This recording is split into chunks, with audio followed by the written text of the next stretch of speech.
Help me. I didn't press start streaming. You got the camera. You got to come back in and Steve. Oh, God. Okay, go ahead. Okay, so here's the point.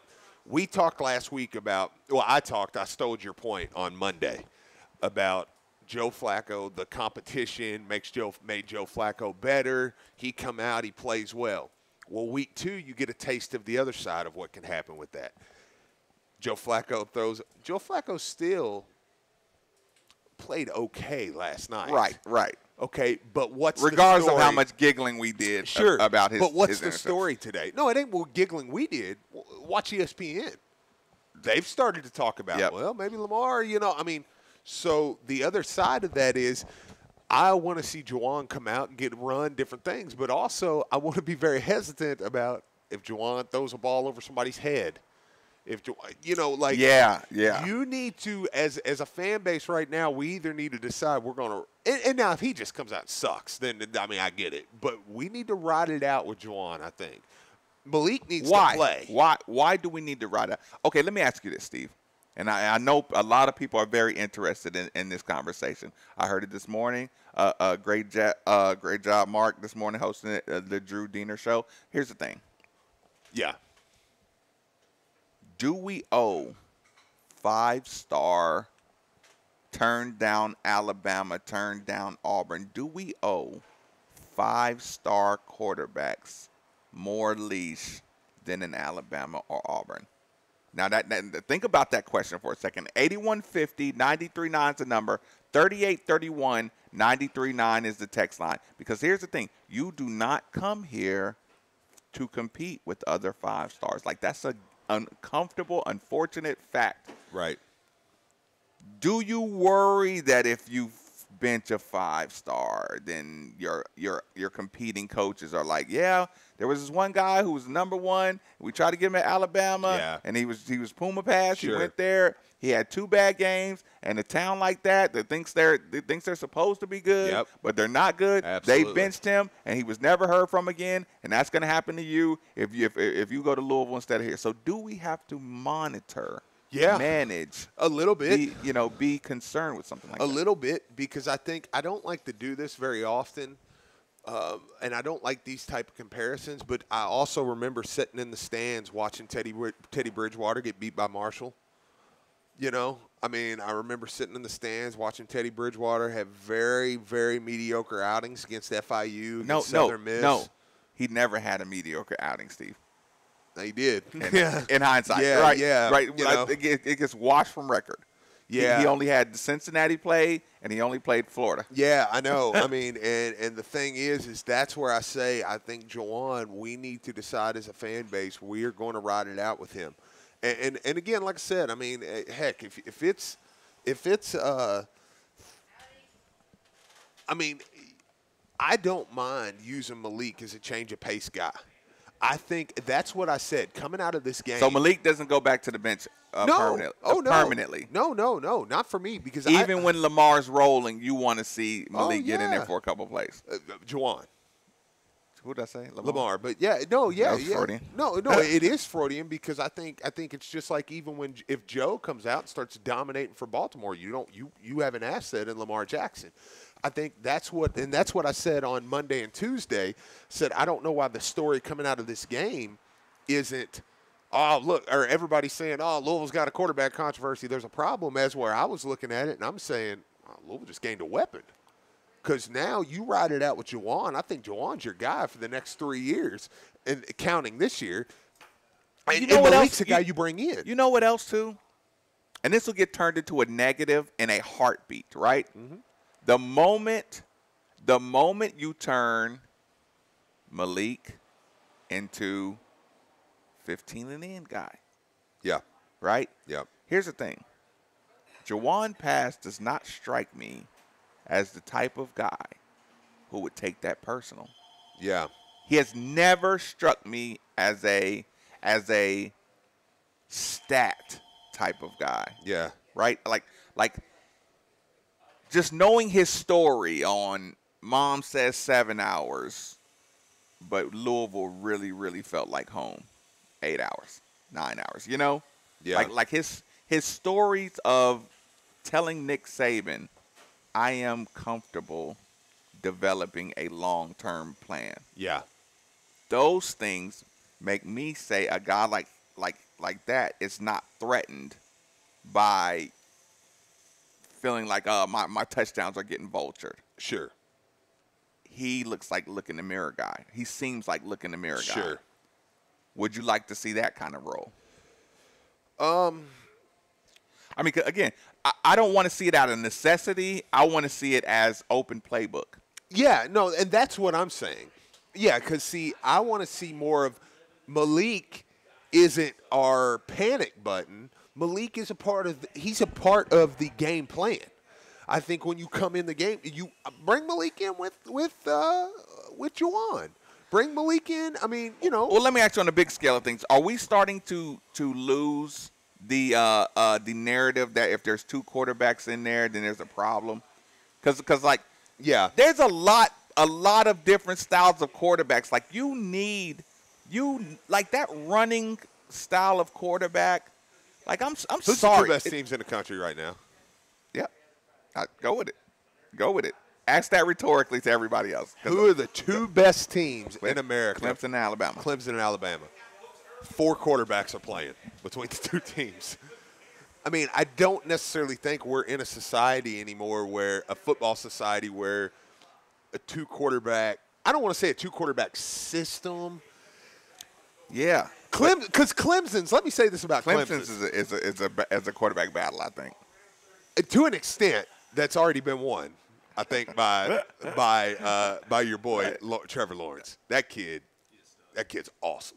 It makes me want to vomit. But that kid is amazing. You're going to cheer for him when he gets drafted? Maybe, because he's 100%. so good. 100%. Yeah, and I remember I told you that 2 years ago, right, Marcus. Right, I'm watching this kid. He's got long, beautiful hair, right, and he's just awesome. No, I remember seeing him. And he's got it all. But my point is, man, I think it's okay because I don't think Louisville has. If Juwan keeps this job going forward, I don't think Louisville has 2 quarterbacks system. Right. I think they have a quarterback with a side weapon. With a weapon that can play quarterback. We talked about it over the summer. I said, well, there's one guy on the team. I said, if you look at his size, I think he could move right into the slot, would be Malik Cunningham. Now, I didn't want him to – I'm not saying moving receiver, but my point was because we were talking about will somebody transfer of Jordan Travis, Jaden. Here's the reality for Malik. Jordan Travis is really good. Jaden Johnson is really good. Like, the reality for Malik Cunningham is you probably won't ever be the starter here. But you're not in a bad situation. No, because here's the deal. The other reality from Malik Cunningham, there's one dude your size that has somewhat made it in the league, and his name's Russell Wilson. And he didn't make it very long. I mean, he's still making it, but you know what I'm saying? And Russell Wilson had to go 5th-year transfer. Yeah. He had to work the system. And that's a good point. Like, Malik Cunningham may have to work the system any way possible. You're never going to really play quarterback in the league, Malik. So, and I don't ever like – and the reason I say that is because I don't ever like to put a cap on any player. You know what I'm saying? Because we'll see. I mean, any player can do, anything they want. But I put a cap on Jalen in high school. Right. That's what I'm saying. And the thing 6 years later. The thing is with Malik is I think it's an easy sell. You probably won't ever start here, but, dude, we need you in the game plan. Like, Malik, you could be a guy that if you play in this game, you may not even be here your senior year. I mean, the weapon that you can have in him that you've seen – I think it's incredible. So that's why I say we need to ride it out with Juwan. Don't go into this game tomorrow night as a fan. I'm not telling you. Don't go in as a quarterback competition. Yeah, and you can root. I mean, look, you can cheer or root however you want. I'm not telling you how to cheer or root. Right. You pay your money, go to the game, boo Juwan if you want. But I would recommend you get behind Juwan as the guy going forward. Because Juwan can stand, he can last through an ACC schedule. He, I think, will be. If you're looking at upside, you're looking at next year, the year after. Juwan's an All-American. Okay, so go into tomorrow night rooting for him to be good, not what, because I've talked to a lot of people that I think are going into tomorrow night going, well, we're going to see who's going to win it. That's not the attitude I think we need to have. You know what? There's also, I open this conversation to go down the political side of this. There's a political aspect to it, Steve. Yeah. That says, for national perception's sake, Puma Pass has still got to be your guy, right? Sure. I'm never going to rank Louisville in the top 25 if I don't know the quarterback or if I didn't follow the quarterback out of high school. If I don't know something about this quarterback, unless I have an eye-popping, eye-gouging Lamar Jackson, something that takes 2 seconds to say, whoa. Right. Outside of that, do you agree with me when I say no top 25 team has a quarterback that we, as the media, weren't put on, didn't have this guy put on our radar in the top 100 camp, who didn't either go to the Eli Manning passing camp as a high schooler counselor or didn't go to the Jaws top 100 QB something, right? Yeah. No, like this is just a political. I realize how uncomfortable that is, but it is like it's a political maneuver to make sure that, I mean, it's almost like pro sports. Yeah. If I pay Joe Flacco has to get 2 extra years of stinking it up. Yeah. Other than the 5th, 6th round quarterback. Okay. So how much extra leash do you give Puma Pass based on the political side of it? And I'm saying political recruiting, national perception. I think you do. But sometimes Bobby's like, listen, he's like, I don't care about it. Well, yeah, no, and I don't think he does. I mean, I think Bobby says, look, I can call an offense. I mean, I think he's proved. But I think, and we'll go to the phone lines. I think we got Cody on line just a second. I think you get my point. No, I think that has to play into it. That has to play into it. Just one more, even if it's one more possession, when I almost, that one more possession could be the possession that turns your season around. No, but I do, and again, I hate to do this, and I know I say I hate to do it, but then I keep going back to this well. I mean, I sat and watched games with people that was like, oh, man, I mean, this kid, he come in and beat Kentucky, but my God, they turn around and lose to Marshall, and then we're beating Southern Miss and FIU by a touchdown. God. This Teddy guy ain't got it. I mean, heck, I thought it sometimes. You're like, man, I don't know. He's all right, but I mean, and now, so that's why I say, give me Bill a second. at Scorns and Sons Collision Center gives us Cody, thanks for joining us on 93.9, my man. Fire away. Hey, what's up, guys?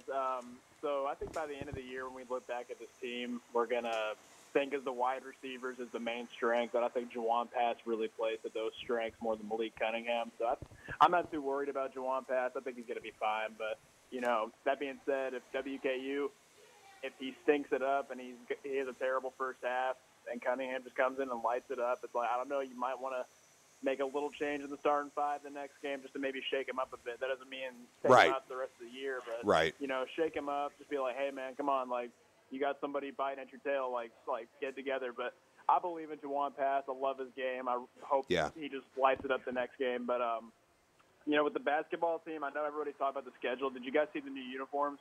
I did. Of course I did, because I'm a social media stalker psychopath. But no, I did. They look good. Yeah, I'm happy they got rid of those cheap stripes on the shorts. Yeah. I always hated those. There was something about them. I was like, I don't know why they're sticking with that. But these look much cleaner. I agree with your point there.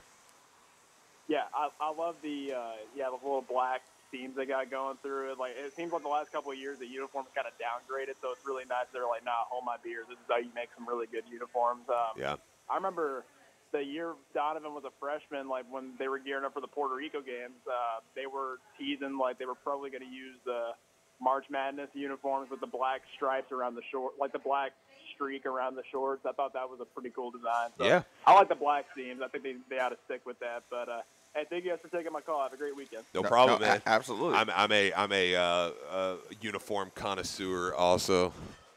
The closest thing they look to championship 86, 1980 championships is the retros are just what I encourage you to go check them out on Instagram. So these are a lot cleaner. Let's take a quick commercial break. Joining you from Flanagan's Ale House, 934 Baxter Avenue. Come join us early. The windows are open. Oh, the breeze is coming through. Middays with Marcus Maben, 8150. 93.9 is the number on 939 The Ville. Chances are you recently talked about it or thought about it or might even be thinking about